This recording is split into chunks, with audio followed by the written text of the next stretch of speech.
Yawo, Kadochikov, ku deporte.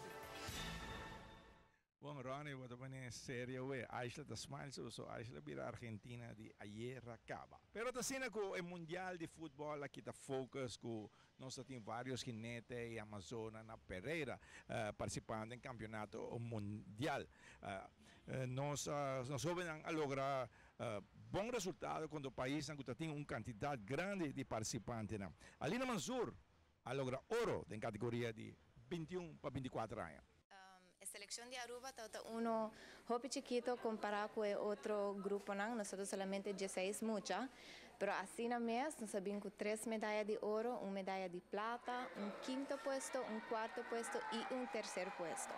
Entonces nos está aportando 1 o 2 máximo, 5 muchas de una categoría, que es mi más hobby, pero así en mes nos está de resaltar y vinco hobby buena posición. Está aquí también de 5 viaja.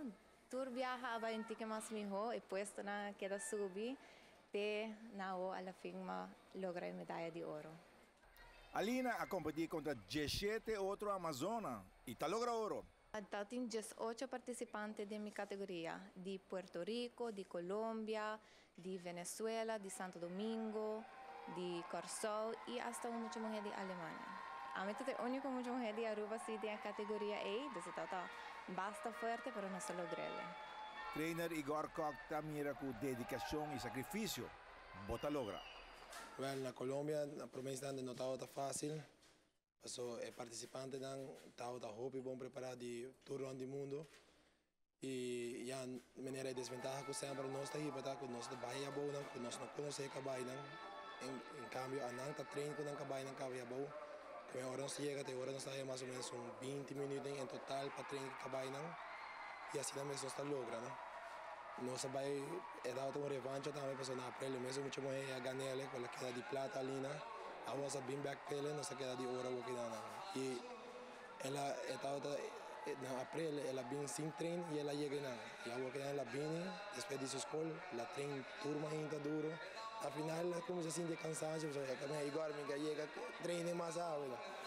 Anda toque, dedicação aí e todo dia ela anda ainda, vai ver ouro. Bom, bien na Alina Mansur e todo outro jinete Amazonas nanco a lograr bom resultado allá na Pereira. Informação que nós temos também Caballo, Alina Mansur a monta durante a competência Lotana, Aruba, competindo em Interpasso. Caminho seguro nós vai um bom espetáculo em evento de Interpasso 2014. Ronnie, Aishel. Dai che doce, no, ma si chiarato sto papà. Era nada doce para jogar um partido com, só tem chance, pero. Posso encontrar um lugar aí, Argentina vai com ele, seguro que sim.